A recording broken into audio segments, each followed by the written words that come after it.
Here's how to tie a ribbon bow with a single-sided ribbon. So this is the right side, this is the wrong side. You crisscross it.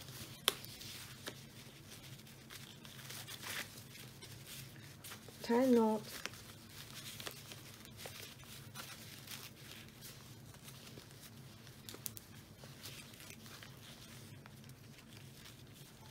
I used to be taught to tie the bow like this, but it works for double-sided ribbon, but not for single-sided ribbon. So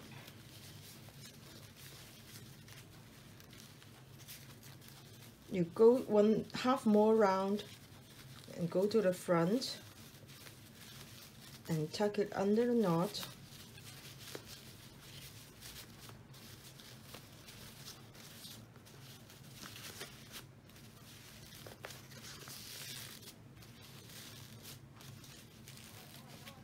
And there you have it.